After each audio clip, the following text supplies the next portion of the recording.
there guys, it's me Sarah from SarahsSeoulSearch, as you probably know if you've clicked on this video. Today I'm here to talk about an issue that has probably caused 99% of my problems while being here in Korea as an exchange student. I'm here to talk about being treated like a moron, because chances are if you come to Korea, whether you're an exchange student or a teacher or whatever, it will happen to you. And the way that they do it isn't really in an intentionally patronizing way. It's more like they honestly think that you are not capable of doing anything on your own, so they need to help you. And when it gets down to it, I think it's a problem with communication. Honestly, I feel like communication is the key to human intelligence. It's probably the biggest factor separating us from animals. I mean, think about it. Without language, basically any other knowledge would not be useful at all. How would we be able to learn things like math and history and science if there was no one to teach it to us and no way to communicate our ideas? Like, we could learn things on our own, but we can only go so far without getting help from others, or at least sharing our ideas with others. Basically, if you've heard the expression communication is key, well, communication is key, okay? And as an exchange student, or a foreigner in any country, your communication skills are not going to be on par with everyone else's. And as a result, people are probably going to treat you like you are not as intelligent. This can definitely be really irritating when you're already feeling kind of alienated from your friends and your family. I feel like it's something worth knowing about beforehand. It's not really something I put a lot of thought into before I left. I knew I would struggle with the language, which I definitely am, but I'm learning more and more every day. It's a huge problem for exchange students, to be honest. It's really irritating because oftentimes you can have complex thoughts, you just don't know how to express them. You may have seen on YouTube the stories of mute children or people who are disabled and they can't speak. And people assume that they don't understand complex ideas and they can't understand the people around them. But then someone puts them in front of a computer and they start typing out their stories, and it turns out that they're actually very intelligent. It's just they're not able to express themselves. So here's an example of one of the things that happened to me with one of my friends. I was sitting in class, I had an unopened packet of gum in my hands, and I was reading something, so I was just kind of taking my time, just turning over the package of gum in my hands over and over. And my friend, God bless her, she honestly thought that I didn't know how to open package of gum. So she took it from my hands, opened it for me, and gave it back. And I was just like, thank you, I think. She gave me a look that was basically the equivalent of a pat on the head and left me there feeling pretty stupid. People get up telling me some of the most obvious things in the world. Like, somebody could be talking about how they're going to Seoul for the weekend, and they'll turn to me and they'll be like, oh, by the way, Seoul is the capital of South Korea. And I'm just like, yeah, I knew that already. They're just like, sure you did. People will translate some of the simplest things. They'll shake my hand and they'll say, oh, 안녕하세요. That means hello. And I'm just like, yeah, I know. Like, people will assume that I don't know how to read Hangul, which is really irritating because it took me and basically about every other human who ever tried to learn Hangul about 2 hours to memorize the Korean alphabet. But people still assume that I don't know how to read almost 4 months after arriving here. In my geography class, my teacher would be explaining something and then she'd be like, the world is round, like an egg. I'm just like, yeah, I freaking know, I'm not stupid. Okay, maybe it's not that bad, but it can be really irritating. In those situations, I'm tempted to, oh my goodness, thank you so much. I would have been so lost without your guidance. They don't really do sarcasm in Korea either, so if I were to do that, they would just look at me and say, oh, you're welcome.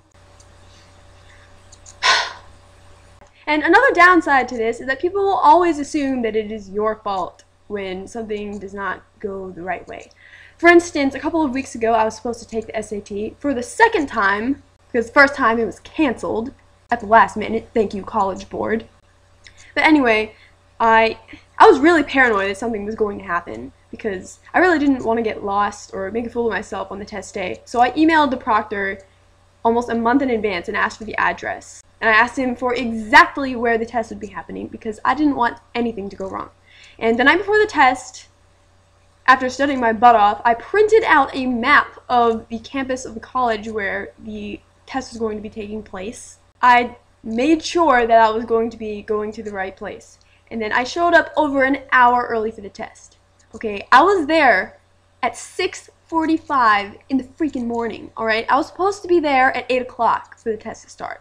And then I had barely slept the entire night because I was so worried about getting lost or showing up late or something stupid. So then around 7:30, when there was still nobody at the place where I was waiting, I decided to call the school that was sponsoring the SAT test for that month.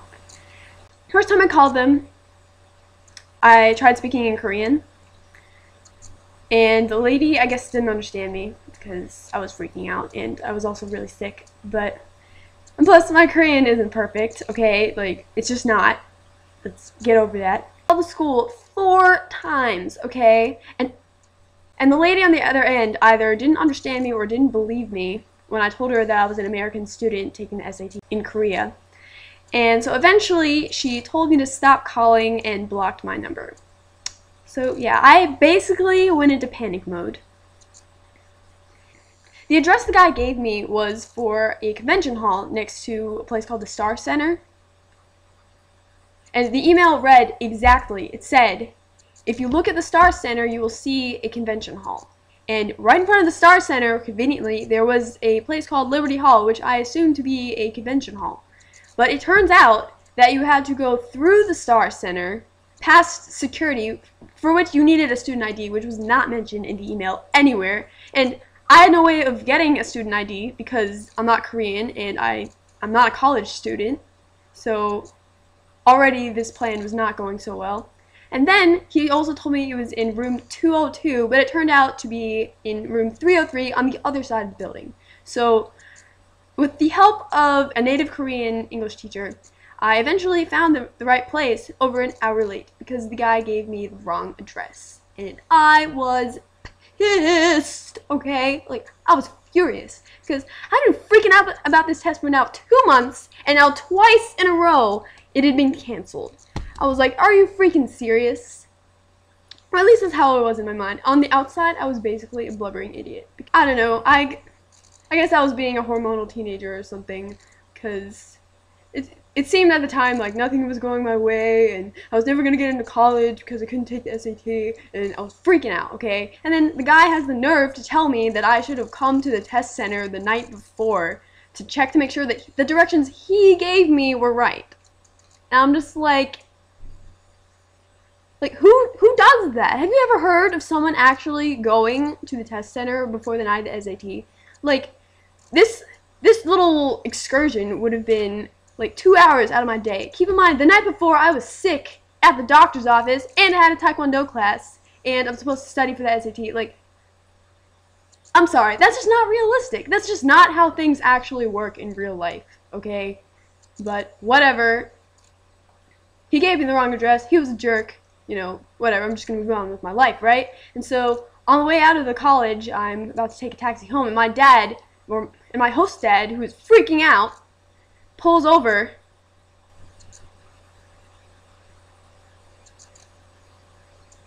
So I tried to tell my host dad the story later, and I guess it didn't get translated properly or something, because basically now he thinks I'm an idiot and I can't get anywhere on my own.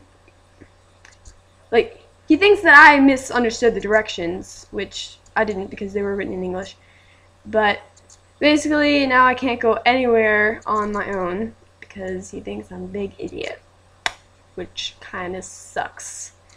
But basically, if big jerk SAT monitor wants to put the blame on you for something that he did, he can, just because you're a foreigner, and people will assume that you're an idiot and that you can't accomplish anything on your own. And I'm gonna be honest, that kind of sucked. I was pretty upset about it for like a week afterwards, because now I have to take the test in October, and I won't get my scores back until after I apply to my colleges, which I'm livid about, and I also have to take my SAT-2s, which is just like, why would you do that to I would say that these sort of things are fairly common occurrences that can happen to you if you're a foreign exchange student. Since I really didn't have anything to prepare me before I came here, I really wanted to make this video so that I could tell people in advance. Like, if I can help just one person deal with this feeling, then I will feel a lot better. So hopefully any of you who are coming to Korea will benefit from this information and will be able to have a better exchange experience because of it. So anyway, that's the end of this video. Sorry for any long tangents or distorted facial expressions that I may have made during the course of this video.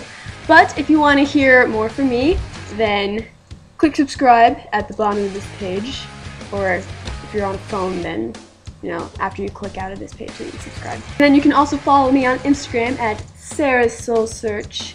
It's the same thing as my YouTube username, so it shouldn't be too difficult to find. And there are lots of embarrassing photos of myself and my friends on there, so if you want to know what Korea is really like, then check out my Instagram page, because it's just real life, okay? If you have any questions, comments, or suggestions, just leave them in my personal messages box or in the comments section below this video. I hope to be seeing you guys very soon, either here in Korea or somewhere on my channel. So I hope you enjoyed this video, and I'll be talking to you guys later.